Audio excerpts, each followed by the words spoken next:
ang nakakita sa Ama ay pinapahayag ni Jesus na siya at ang Ama ay iisa.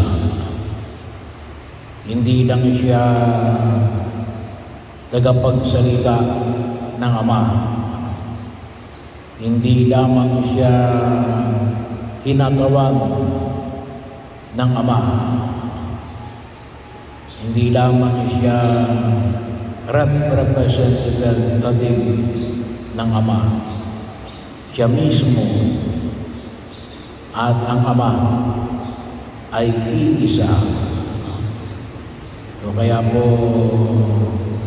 isa sa mga pananampalataya na ating binibigyan ng diin, ang Diyos na nagkaroon ng laman, ang Diyos na naging tao.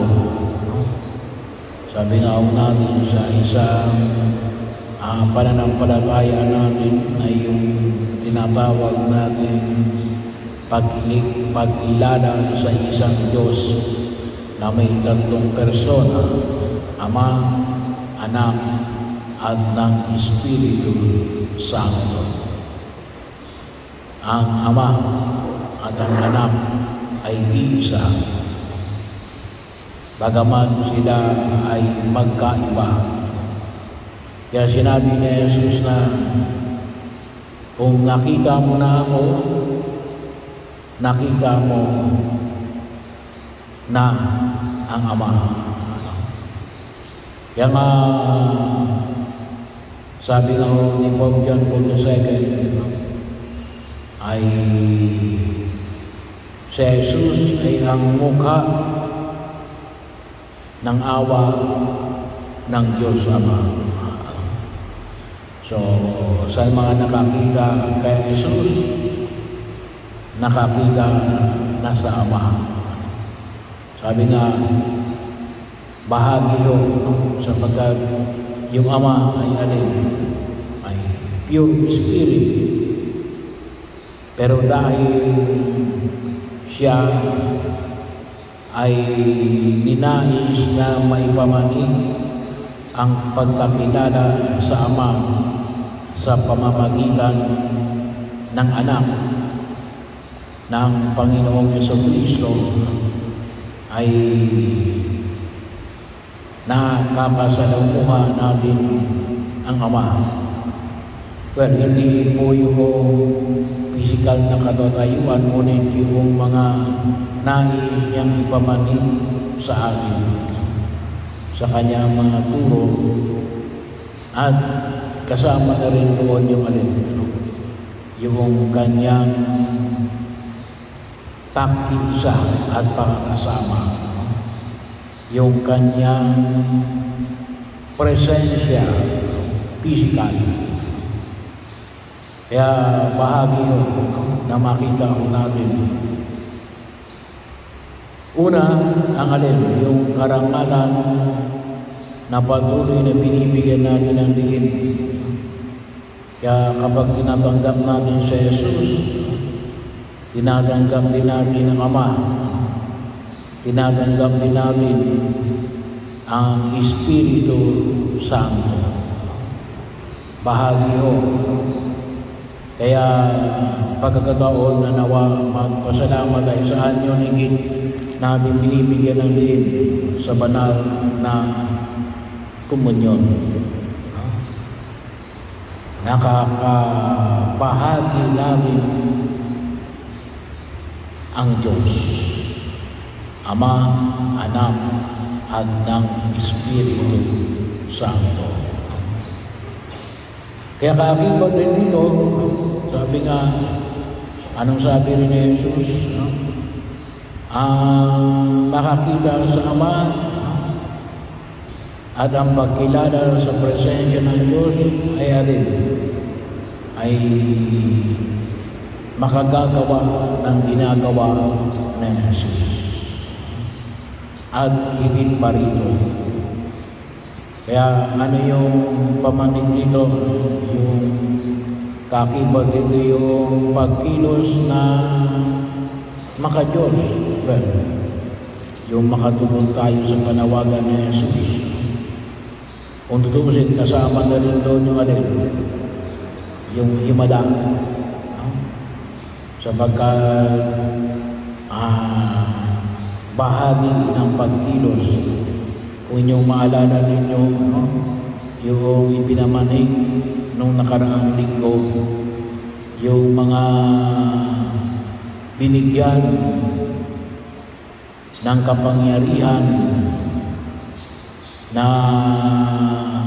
magpagaling sa mga may sakit, yung makahawak man ng ahas ay hindi mamamatay, ang makainom man ng lason ay ililigtas ng Diyos. So yun yung mga bahagi ng alina ng pagkilos na doon makikita ang alagad na Jesus. So yun po nawa, huwag namin kalimutan, yung baga ay pangako lamang. Well, hindi naman na, baka naman mamaya subukan ninyo, na umawak ng ahas, hindi kaya ay uminom ng lason. Hindi, ang punto lamang ay gumagawa yung paraan ng Diyos na tayo ay iligtas sa kapahamakan. Nais niya tayo ay patuloy na gabayan. At yun yung makita ko natin. Sabi nga, itong bagay ay pangako lamang na walang laman. Empty promises ba ito? Or baka hindi tayo naniniwala na bibigyan tayo ng mga bagay na kapangyarihan na ipagsanggalang natin ang aming sarili laban sa anumang uri ng kakahamakan sa daigdig na ito. Bakit? Gawa ng nakita natin sa Jesus. Kaya nga nabanggit ko rin, na isa sa mga lakas na panggagalingan natin ni Alin, yung banal na komunyon, doon tayo kukuha ng lakas upang paglabanan natin ang mga hamon ng daigdig na ito.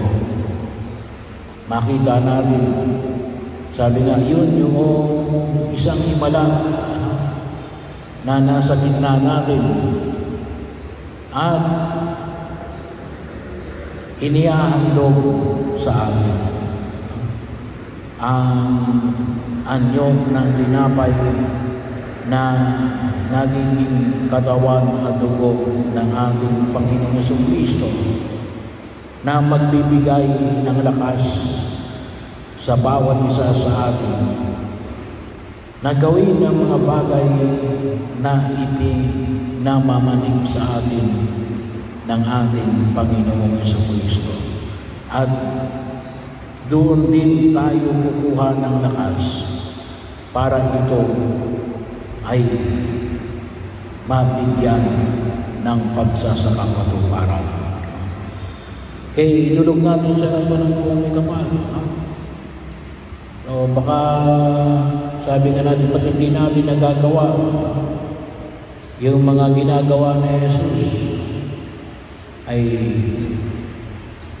hilingin natin sa harapan ng Diyos ang kawalan natin ng pananampalataya. Yung dumulog tayo sa Kanya na nawa, bigyan tayo ng pananampalataya na makagawa ng mga bagay na katulad ng ginawa na Jesus. Well, hindi lang o siguro sa kababalagan, ngunit kahit na sa simpleng pamamaraan. Katulad halimbawa ng alin, patience, pagpapasensya, bahagi o na pwede natin ma-develop sa ating pagtugon sa biyaya na ipinagkakaloob ng buong ikapal. Yung pagkakataon na maipamanit natin na tayo ay ginagawang mga kamay ng pagkilos ng Diyos sa daigdig na ito.